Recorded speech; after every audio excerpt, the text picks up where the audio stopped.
আমাদের দাবি সমূহ হচ্ছে অতি বিলম্বে দশম গ্রেডের সহ 1 বছর ইন্টার্নশিপ ভাতা। স্টুডেন্ট যখন তার ভবিষ্যৎ নিয়ে চিন্তা করে তখন আমাদের যাওয়ার মতো হচ্ছে মানুষের বেসিক নিড।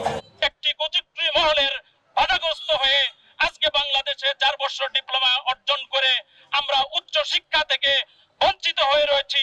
আজকে বাংলাদেশের নাগরিক হয়ে আমরা কেন উচ্চ শিক্ষার জন্য আন্দোলন করব? তখন মানুষের কথা চিন্তা করে মানুষের সুস্বাস্থ্য নিশ্চিত করার লক্ষ্যে 3 বছর, পরবর্তীতে 4 বছর, 1 বছর ইন্টার্নি, এইভাবে সরকারিভাবে আমাদের একটি কোর্স চালু করে তার নাম দেওয়া হয় ডিএমএফ।